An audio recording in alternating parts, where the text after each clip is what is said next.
একসময় নুন ভাত খেয়ে বড় হয়েছেন এই অভিনেত্রী। আজ তিনি বাংলা সিরিয়াল জগতের জনপ্রিয় একজন অভিনেত্রী। ইনি হলেন শ্বেতা ভট্টাচার্য। ওয়াশরুমে থাকতেন। শ্বেতা ও তার বাবা মা শ্বেতার এই অভিনেত্রী হওয়ার পথে সবসময় সঙ্গে ছিলেন। শ্বেতার বাবা একসময় নিজের ছেঁড়া জামাকেও সেলাই করে বারবার পরেছেন। মা তো কোনোদিন পুজোতে নতুন শাড়িও কিনতে পারেনি। তাদের লক্ষ্য ছিল মেয়েকে অভিনেত্রী করতেই হবে, মেয়ের স্বপ্ন পূরণ করতে হবে। শ্বেতা সবসময় বাবা মায়ের জন্য কিছু করতে চাইতেন। ছোটখাটো যে কোনো অভিনয় পেতেন করতেন। বড় পর্দায় দেবের সাথে কাজও করেছেন শ্বেতা। এখন বাবা মাকে একটি ফ্ল্যাট কিনে দিয়েছেন। হ্যাঁ, একজন দায়িত্বশীল মেয়ে হয়ে বাবা মায়ের স্বপ্ন পূরণ করেছেন। 2008 সালে শ্বেতা ভট্টাচার্য একটি বাংলা সিরিয়ালে অভিনয় জীবন শুরু করেন। সিঁদুর খেলা সিরিয়ালে অভিনয়ের মাধ্যমে তিনি খ্যাতি অর্জন করেছিলেন। শ্বেতা যেসব সিরিয়ালে অভিনয় করেছেন সেগুলি হলো যমুনা ঢাকি, জরোয়া ঝুমকো, জয় কানাইয়া লাল কি, তুমি রবে নীরবে।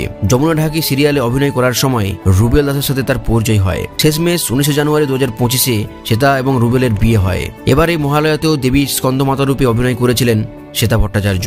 দমদমের এই মেয়ে শ্বেতা ভট্টাচার্য অভিনয় করার জন্য অনেক পুরস্কার পেয়েছেন।